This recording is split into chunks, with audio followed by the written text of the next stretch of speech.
There was chaos inside the bungalow. Violet Williams was trying to console Ellen Smith, who was crying uncontrollably. Frank was curled up on the sofa, mumbling incoherently, and Timothy stood dumbfounded in one corner of the veranda. Captain Williams shouted for help. He instructed the villagers to go in search of Thomas. The villagers, their path lit up by burning mashals, looked around for Thomas in the forest that night. They shouted his name until their voices turned hoarse and they did not find the boy. Dawn was breaking as they returned home, dejected by their failure. The man-eater had claimed several lives and they lived in fear, perpetual fear of losing more. The only thing they knew was the beast had to be eliminated at the earliest. They would have to wait for Smith Sahib to get over his grief before proposing that he kill the tiger. Gloom descended on the Smith household. Not a drop of water passed into Elaine's mouth, and Smith was inconsolable. Timothy was in a state of shock. Never had he imagined that a harmless prank would turn into a fatal accident, claiming his brother's life. Captain William and his wife took charge of the bungalow and its residents, coaxing the Smiths to eat. Thomas's body had not been found, and Elaine Smith refused to accept that her son was dead.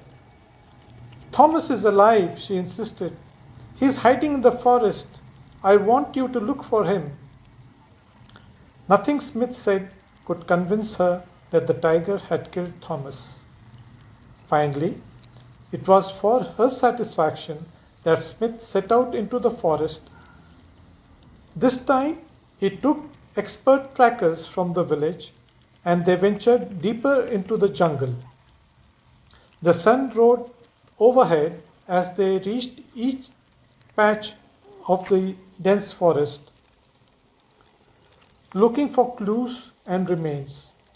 They found the remains of the earlier victims who had fallen prey to the man-eater.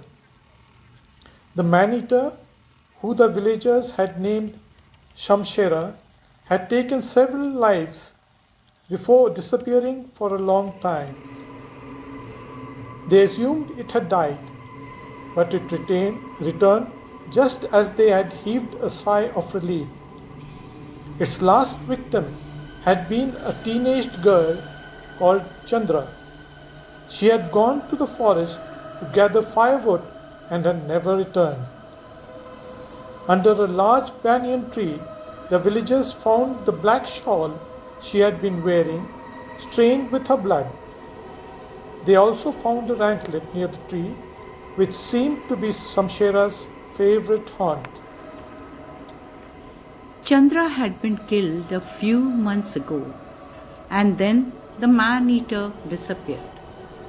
It was rumored that her spirit had chased away Shamshera and was protecting the villagers.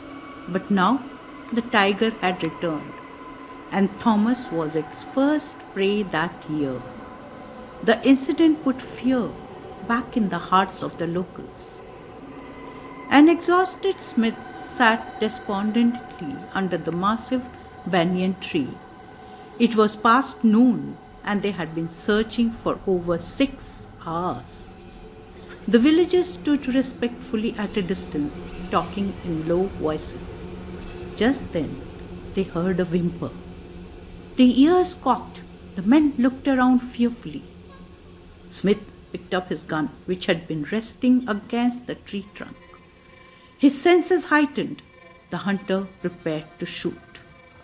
And then he heard a feeble cry. Looking up the trees, he spotted Thomas half hidden in the foliage. The frightened boy was sitting on a sturdy branch. Tom! Smith could barely control his tears as he quickly climbed the tree. Don't worry, Dad is here, he shouted. A couple of minutes later, assisted by the villagers, Smith brought down his son. Thomas was shivering and his body was burning up with fever. There was jubilation when the hunter returned home. Aline could not hold her tears back as she rocked her son and thanked God for keeping him safe. Smith rewarded the villagers and sent them away. Timothy, who had not spoken a word or eaten since the disappearance of his brother, smiled with relief. He tousled Tom's hair and hugged him, whispering, "No more pranks, Tom. You have us worried." 3 days passed before the shocked boy recovered. The fever receded, but the fear had still his tongue. Smith questioned him again and again, but there was no explanation for what had happened. How had he reached the banyan tree that night? What happened to the tiger? There were a dozen questions that troubled his mind. But Thomas refused to speak. Fear gripped him each time his father mentioned the man-eater.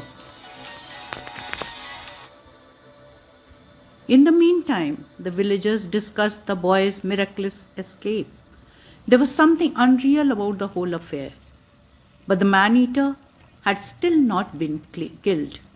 It was sure to return and claim some more lives, and the villagers remained on tenterhooks. A week passed, and then two.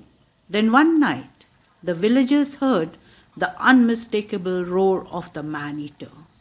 It was the roar of a wounded beast intent on revenge. Terrified, they rushed to Smith's bungalow. The man-eater had returned. The villagers wanted Smith to kill the man-eater so they could live in peace. The hunter, enraged at the tiger's attack on his family, was equally determined to shoot the animal.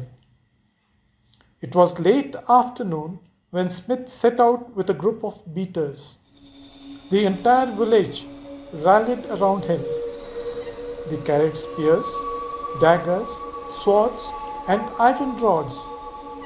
So enraged were they that they entered the forest from many directions to direct the animals towards Smith, who was lying in wait.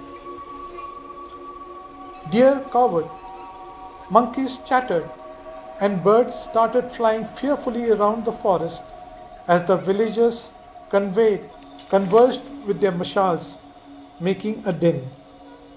Many animals emerged from the forest, but the man-eating tiger refused to be cornered. It was around 4 p.m. when they heard the roar of the enraged beast, but it was nowhere to be seen. The trees were large, the foliage thick, and the undergrowth copious. Visibility was poor in the area from where the beast had been heard. No one dared to go close, for it could prove fatal. The tiger could spring out and pounce, killing anyone who ventured close. The waiting game continued. Smith was about 50 meters away from the banyan tree, but the tiger still could not be seen. He realized that any further delay would be useless because soon it would get dark and they would have to return without killing the man-eater. With the rifle held steady in his hand, he advanced slowly in the direction of the growling. Step by step, he progressed, his eyes unblinking and focused. In the forest, it is believed that a hunter may not see the animal, but the animal always sees you. Tension grew as the villagers watched, ready to spring to Smith's defense. Smith was now about 20 meters away from the massive banyan tree. There was silence as he continued to advance, slowly and steadily. All of a sudden, there was a deep snarl. Its jaw wide open and fangs bared, the tiger leapt out of the bushes and at the hunter. But Smith was prepared. He fired, and the tiger dropped dead at his feet.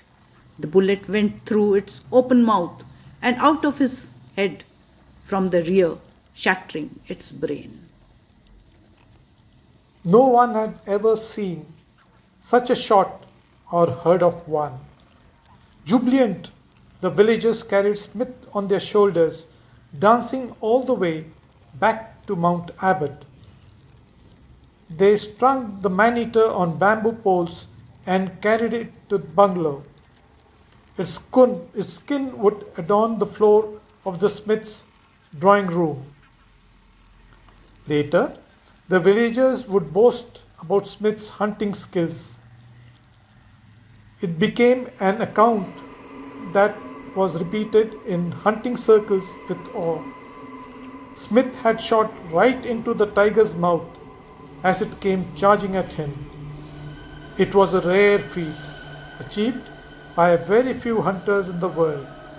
That incident established Smith's credentials as one of the best hunters in that region of India. As for Thomas, the boy finally broke his silence at the sight of the dead tiger. The Smith family, along with Captain William and the children, were celebrating when Tom said, "I am happy Shamshera is dead. It would have killed me if Chandra had not saved me that night." Aghast, they listened to Thomas's story. I had just switched on the tape recorder when the tiger arrived. It leaped at me and I swooned in fear. I didn't know what happened after that. All I know is that I felt myself being pushed by someone and we were racing through the jungle, pursued by the man-eater. My feet barely touched the ground. I floated. We finally reached the banyan tree and I found myself on a sturdy branch while the tiger lay in a stunned state underneath. Elaine patted his hands as the boy trembled at the memory. I was shaking all over and crying. Then the girl, she said her name was Chandra, stroked my hair and held me till I felt better. She told me that the tiger would go away and I should remain where I was. "Nothing will happen to you," she said. "Don't worry, your father will be here tomorrow." It was an incredible story. Smith, who did not believe in ghosts, found it hard to give credence to his son's account. But how had Tom reached the banyan tree, which was miles away from the bungalow, he wondered. There was no doubt that Thomas had had a miraculous escape and some supernatural power had been at work. Aline had no doubt, nor had Timothy. They were sure it was Chandra's spirit that saved Tom from the jaws of death. On Aline's insistence, they constructed a shrine under the banyan tree on which they found Thomas. It was her homage to Chandra's ghost. There has not been a single death because of any man-eater at Mount Abbott since that day. Each year, on that day of Chandra's death, villagers congregate to pray at the temple, which is now called the Bag Devi Temple. If you have enjoyed this story, go ahead, pick up the book, More Spooky Stories. There are 12 such stories, each more interesting than the other.